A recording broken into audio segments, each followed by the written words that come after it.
cette journée et cette fois-ci avec Stéphane Fabre-Bull. Et donc, il est enseignant en mathématiques et aussi auteur de BD. Donc, il va vous expliquer comment utiliser les BD en classe de mathématiques. C'est à toi. Oui, bonjour à tous. Alors je vais vous présenter en fait la façon dont je travaille avec les bandes dessinées que je conçois en classe et puis en fait je vais balayer la façon dont ça s'est mis en place au fil des années, donc pas pour retracer tout ce que j'ai fait de ce côté-là depuis le début, mais plutôt pour vous montrer que l'évolution de mon travail dans la création des bandes dessinées, en fait, est en accord, en complément avec la pratique que j'ai, c'est-à-dire comment je les utilise après en classe. Alors j'ai le diaporama, je ne sais pas si ce qu'on voit à l'écran, si on le voit à côté, c'est ça si vous voyez, Oui, voilà. oui. Donc, je vais faire défiler quelques images pour que vous ayez un appui visuel de ces petites bandes dessinées.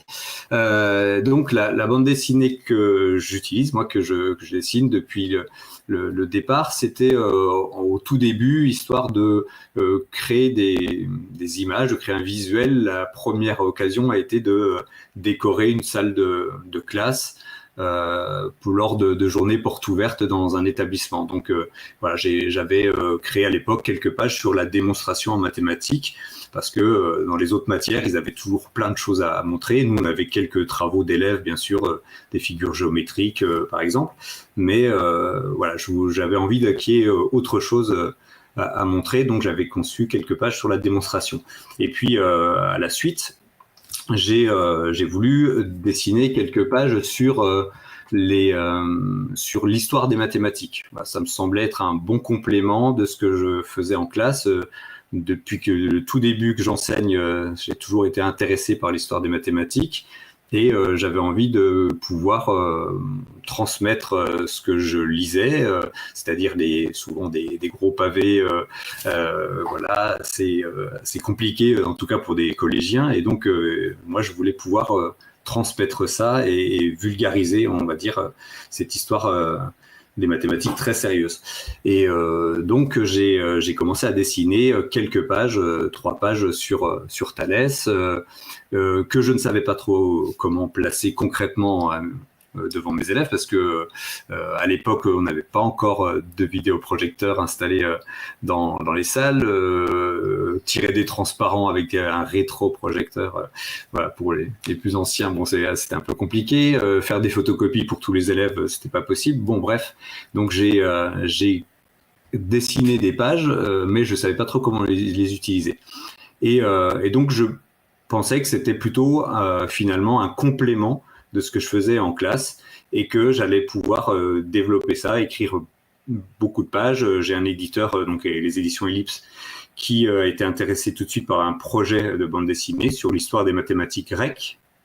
Et donc, je me suis dit, je vais faire ces pages, ça fera un livre au bout du compte, et ce livre sera un complément de mes cours. Donc, il y a eu un premier livre comme ça, le Thalès, Pythagore, Euclide, Archimède, où je retrace toute l'histoire des mathématiques grecques.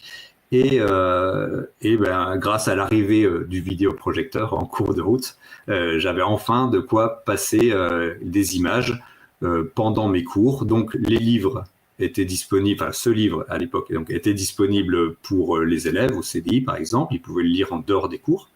Et dans mes cours, j'utilisais quelques pages que je projetais au tableau derrière moi, et c'était juste un appui visuel pour me permettre, moi, de raconter des choses sur Thalès, des anecdotes sur Pythagore. Voilà, donc ça, c'était les premiers pas. J'ai ensuite fait un deuxième livre qui s'appelle donc Grand-mère et son nombre, qui est l'histoire de l'écriture des nombres, donc des systèmes de numération dans l'Antiquité, et puis les différents nombres qu'on manipule, et avec un livre où je reprends la même structure que le premier livre.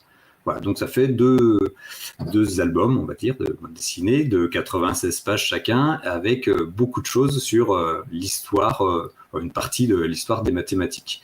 Et donc ça, je continue toujours à utiliser quelques pages de ces 2 livres en classe quand je raconte des choses sur l'histoire des maths. Voilà, donc avec quelques scans que j'ai, et puis je projette ça. Donc voilà, par exemple, vous avez à l'écran une page qui représente Thalès. Voilà, une autre histoire que j'utilise assez souvent, c'est l'histoire d'un voleur grec qui part en Égypte parce qu'il a entendu parler d'un fabuleux trésor. Et puis, donc ça marche assez bien avec les élèves. Ils sont attentifs à savoir ce qui va se passer pour ce jeune voleur.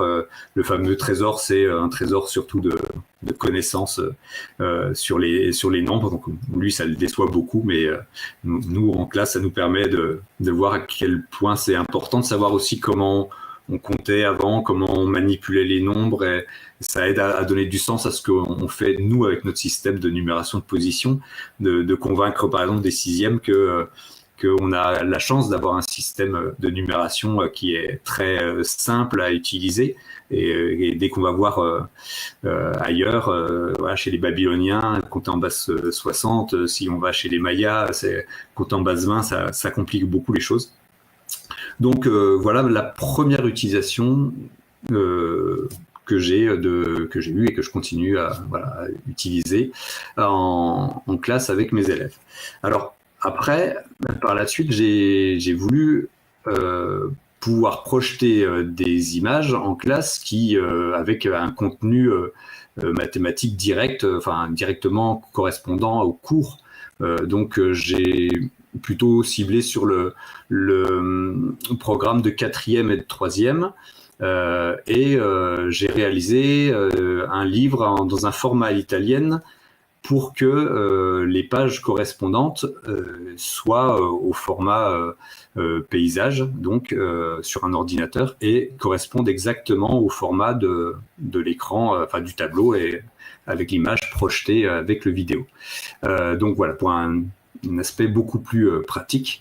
Et donc j'ai créé une longue histoire, 192 pages, où on suit une élève de 4e dans un établissement de Lormont, un établissement sensible dans lequel j'ai travaillé, et puis on suit aussi son prof de maths, et à travers leur parcours et un personnage totalement fictif qui est un génie des mathématiques, ça me permet d'aborder un certain nombre de situations. Donc là, vous avez à l'écran, par exemple, un des modèles que je continue toujours à utiliser sur la médiatrice. On voit une mouche qui se déplace sur la médiatrice pour rester toujours à égale distance des 2 miettes de pain. Elle n'arrive pas à se décider, savoir si elle va manger la miette A ou la miette B. Voilà, donc c'est des petites choses comme ça qui peuvent à la fois faire des activités, à la fois une partie leçon. Ça me permettait aussi, à travers ce livre, de parler de l'enseignement et voilà, de la vie aussi d'élèves dans ce collège, ou de la vie du prof de maths, et ses doutes, ses questionnements, en plus de la partie mathématique. Parallèlement, ou plutôt à la suite de ce livre, j'ai commencé à faire ce que j'appelle des leçons dessinées avec un collègue de français. Donc là, vous avez juste une photo qui nous représente en action. Donc l'idée, c'est de faire du dessin en direct, et puis alterner avec des passages où on a un diaporama qui est dynamique, voilà, qui avec des images qui arrivent, du son, de la musique, etc. Et puis donc on raconte une histoire, on met en place une véritable leçon, donc souvent en rapport avec les mathématiques et l'Antiquité, puisque mon copain là est prof de français et de latin, et cette partie-là, donc qui est déconnecté souvent, qui est déconnecté du cours, mais on s'est produit plusieurs fois et on continue à le faire dans des collèges, donc on a souvent aussi un public scolaire devant nous. Ça m'a permis de prendre confiance aussi dans mon dessin en direct, de m'exercer et donc de pouvoir dessiner en direct devant les élèves. Voilà, ce qui est difficile d'improviser, mais bon, du coup maintenant quand je fais de l'histoire des mathématiques, quand je raconte de l'histoire des mathématiques, souvent, je dessine avec une visualiseuse et je dessine en direct et c'est projeté au tableau. Et donc, je peux alterner à la fois des images de mes livres et des dessins que j'improvise plus ou moins devant les élèves. Et ça a permis aussi, du coup, d'aller encore un petit peu plus loin et de dessiner, de partir d'un dessin, de prendre 10 minutes dans un cours de temps à autre, de dessiner, de voir les élèves de capter leur attention par un dessin qui est en train de se mettre en place, ils savent pas trop où je veux en venir, et puis en fait ça débouche sur une situation mathématique, donc sur une activité, et ça les lance après dans une activité spécifique. Donc voilà, toujours l'utilisation du dessin, de la bande dessinée. Mais évidemment, tout ce que je vous raconte là, c'est à certains moments. C'est-à-dire que sinon, la plupart du temps, je suis un professeur de mathématiques tout à fait classique et j'utilise les mêmes outils que tout le monde. Mais ça permet régulièrement de changer un petit peu la façon d'aborder les choses, la façon d'amener les activités. Dernière étape de mon évolution, on va dire, au niveau des mathématiques et de la bande dessinée, c'est que j'ai commencé à créer des petites nouvelles de bande dessinée sur des problèmes particuliers, comme par exemple la confusion des élèves entre R et périmètre. Donc j'ai voulu créer des histoires qui permettaient de revenir sur ces difficultés-là et de les retravailler en classe. Et puis finalement, ça a donné plusieurs nouvelles sur le programme de cycle 3. Donc je pouvais pas m'éparpiller, je pouvais pas tout faire. J'avais beaucoup parlé des niveaux de 4e, 3e dans mes livres précédents. Donc du coup, j'ai développé vraiment le programme de cycle 3. J'ai donc créé 6 histoires qui permettent d'amener des notions mathématiques ou de rencontrer des notions mathématiques du programme de cycle 3. Finalement, ce projet-là, donc ces petites histoires que j'utilisais en classe, donc je l'utilise de manière très simple, c'est-à-dire je projette au tableau l'histoire, je raconte la petite histoire qui fait généralement entre 10 et 20 pages.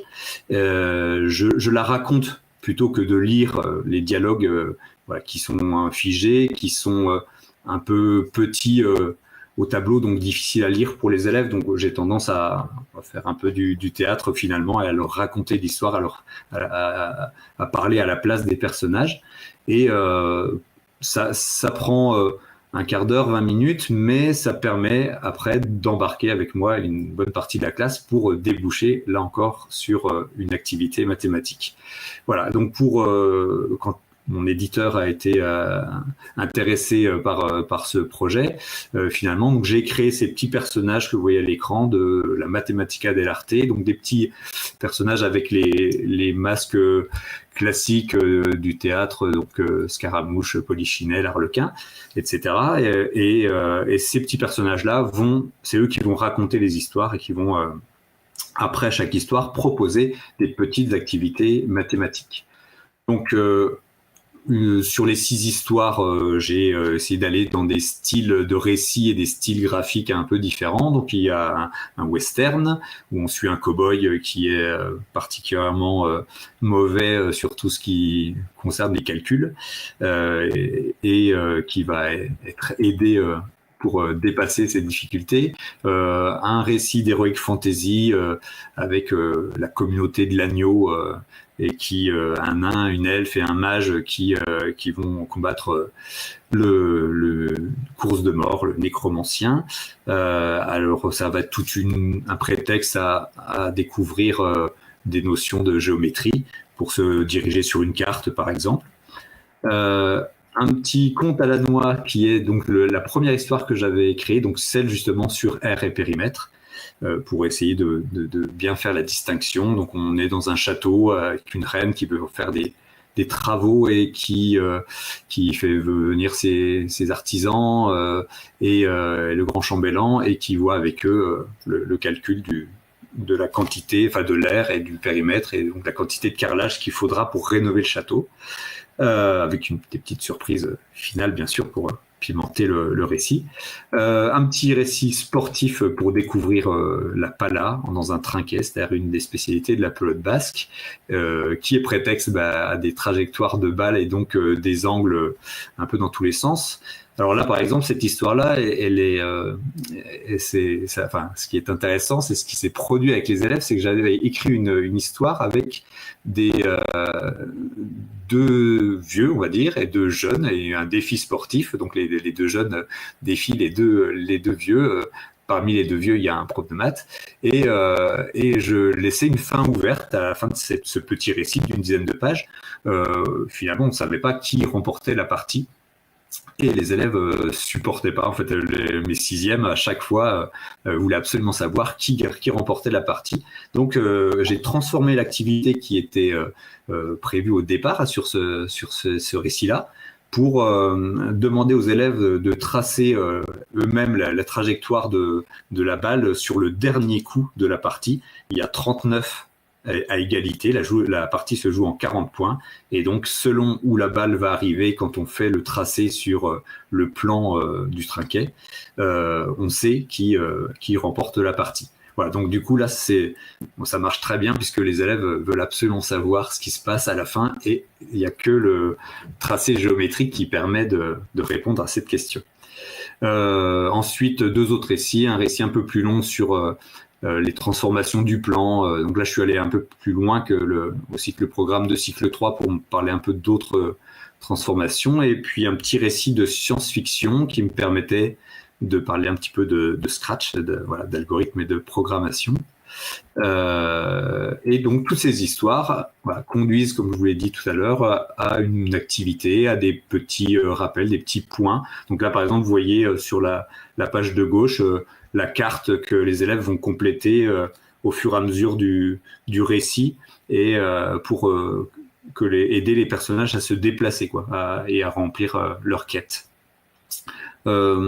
Chacune de ces activités conduit à l'obtention d'un code, en fait, d'un nom ou d'une lettre, et à la fin du livre, donc à la fin de l'année scolaire, pour moi, quand j'aurai fait les 6 histoires avec mes collégiens, ils obtiennent un mot, donc voilà, un mot de passe, et ce mot de passe sur le site des éditions Ellipse permet d'accéder à une 7e histoire. Voilà, donc du coup, moi, en classe avec mes élèves, ça me permet, quand ils ont trouvé le code final, de leur diffuser aussi à tous cette 7e histoire.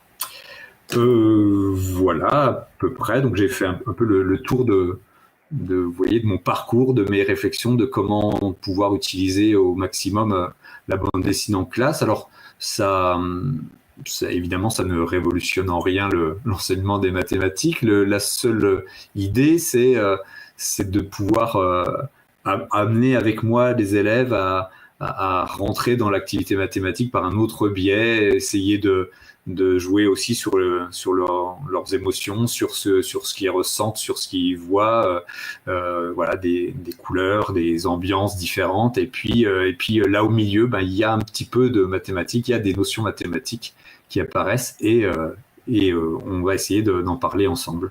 Donc je vous ai remis là à l'écran une des premières pages, je crois, du livre Un grain de sable dans un cours de maths, où on a justement l'élève de 4e qui s'appelle Cybèle, qui s'ennuie très très fortement pendant les cours de maths, et qui sait pas trop à quoi ça sert, et qui se pose les mêmes questions que la plupart de nos élèves.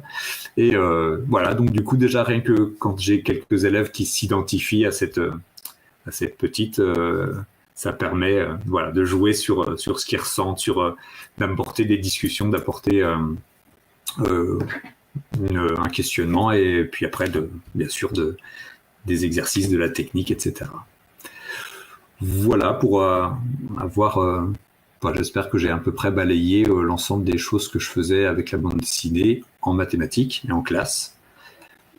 Alors, je ne sais pas après est-ce qu'il y a plutôt on fonctionne avec des questions, ou est-ce que vous voulez que je détaille plutôt une partie? Bah, je te remercie, c'est super. Alors, il y avait quelques questions, je ne sais pas si tu as accès au chat, donc je vais te les lire. Ouais, Donc, je suis ouais, un je vais peu te les perdu au lire. milieu de Non, mes non, écrans. t'inquiète. Alors, est-ce que tu aurais des vidéos de ces cours de dessinée? Alors j'ai pas de. Alors si j'ai deux choses que j'ai faites pendant le confinement. Je me suis amusé à faire deux petites vidéos. Donc si je me souviens bien, une sur air et périmètre ou voilà, je sais plus exactement parce que je les ai pas réutilisées depuis. Donc je dois avoir deux vidéos avec du coup du dessin en direct et puis des explications. Ça, je m'étais amusé à le faire deux fois. Autrement, les leçons dessinées donc je fais avec Nicolas Pommiès, donc qui est enseignant toujours à Lormont, lui. Euh, on a un site sur lequel il y a des petits extraits. Donc on peut se rendre compte quand on voit un de ces petits clips que Nicolas fabrique, on peut voir à la fois un peu à quoi ressemblent ces diaporamas et comment mon dessin en direct est intégré avec. Mais il n'y a pas de leçon, on n'a pas encore fait de captation complète d'une leçon. Ça, enfin, je pense que c'est quelque chose qu'on nous demande assez souvent, donc on va finir par le faire. Voilà. On reprend juste, là on vient de créer une nouvelle leçon et on va faire la première le 13 juin dans un des collèges autour de Bordeaux. Et donc ça va être l'occasion de se relancer, mais bon, comme tout le monde, on a eu 2 années un peu compliquées qui avaient bien freiné ce type d'activité. Voilà, sinon je suis plus sur du dessin en direct dans mes classes ou sur des pages projetées plus que de la vidéo, quoi, finalement. Je te remercie. Alors après, alors je vais lire les questions, hein. Oui. Est-ce que la dynamique du dessin en train de se dessiner en direct suit une logique du raisonnement mathématique? Est-ce que tu aurais un exemple? Alors, non, je peux faire des petites choses. Par exemple, dans la prochaine leçon dessinée, je crois que c'est quelque chose que je vais forcément réutiliser quand je vais faire de l'histoire des maths. Je me suis amusé à créer un dessin en partant de la somme de donc 1 plus 2 plus 3 plus 4, qui fait 10, représente donc ce que les pythagoriciens appelaient la tétractys.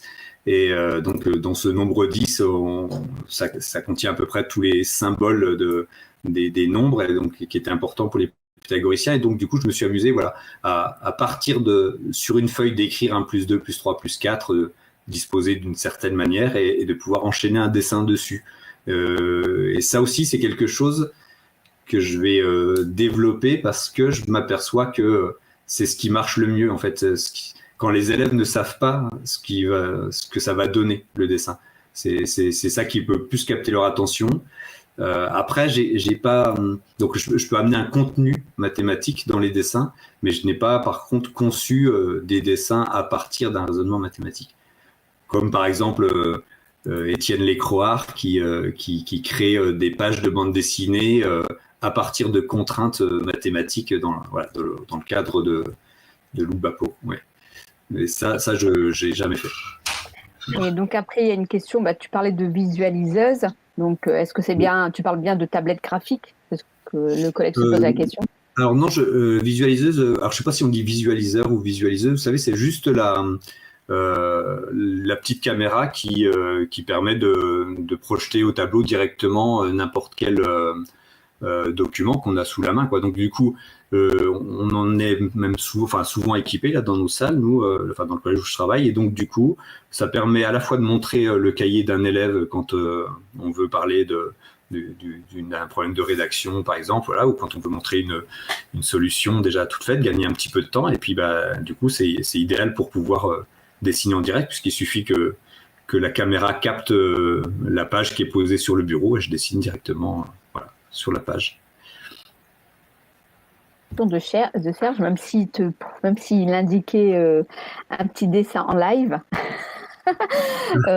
Donc je vais lire la question. À la fin d'une des BD, vous mettez un lien internet pour accéder à la fin de l'histoire. Pouvez-vous en dire plus? Nombre de ventes comparé au nombre de visiteurs online du dernier chapitre. Il faut avoir le livre obligatoirement, c'est ça, j'imagine? Oui, j'ai pas très bien saisi la question. Du coup, c'est le. Alors, vous mettez un lien internet pour accéder à la fin de l'histoire. Je pense que c'est de ton dernier livre, il me Ah oui, semble. donc sur Et Matt donc, en scène. ouais, ça doit être ça, sur le livre Les Ouais. Maths en scène. Et donc, j'imagine qu'il faut avoir le livre pour accéder à ce lien. Alors peut-être non, mais je crois pas. Alors c'est la partie que je maîtrise le moins parce que du coup je me suis rarement mis à la place d'un élève pour essayer d'aller chercher ça. Mais si je me souviens bien, parce que je l'avais fait une fois pour vérifier, je crois que sur le site des éditions Ellipse, il y a en dessous du livre Math en scène, donc de l'endroit où on peut feuilleter quelques pages du livre. Il me semble qu'il y a un lien. Et là, il demande à un moment de recopier ce lien, de l'ouvrir dans un nouvel onglet, de rajouter à la suite du code, finalement, enfin, à la suite du lien, de rajouter le code qu'on a obtenu, donc le mot de passe. Et là, on obtient un PDF qu'on peut télécharger, voilà, pour cette histoire-là. Mais du coup, pour avoir le mot de passe, oui, il faut avoir résolu les activités du livre. D'accord. Oui. Ok. Est-ce que tu as un lien du site ou pas? Il y a un lien quelque part? Est-ce que tu as un site? Alors, moi, j'ai le site pour les leçons dessinées, c'est donc bulletpomme.com. Donc, bulletpomme tout attaché, en fait, avec donc 2 fois le E qui s'enchaîne. Voilà, donc bulletpomme.com, ça, c'est le site pour les leçons dessinées. Après, on a aussi un compte Instagram là-dessus. Et après, moi, j'ai un compte Instagram à mon nom, à S Favrebulle, mais j'ai pas de site voilà, sur mon travail d'auteur pour les maths. Bon, par contre, après, par le biais par exemple, du site sur bulletpomme.com, il y a une boîte mail classique où on peut rentrer en contact avec moi facilement. S'il y a des questions plus particulières, si je veux passer un peu plus de temps à répondre à des questions. Donc, j'ai mis le site sur le chat. Donc voilà, je te remercie d'avoir accepté l'invitation pour présenter cette thématique maths et BD. Et donc montrer que les maths sont partout et qu'on peut apprendre les mathématiques à travers le monde artistique, qui est par exemple ici la bande dessinée. Donc voilà, je te remercie et je te dis à bientôt, certainement au festival l'année prochaine. Avec plaisir, oui. Allez. Au revoir, bonne journée à tous.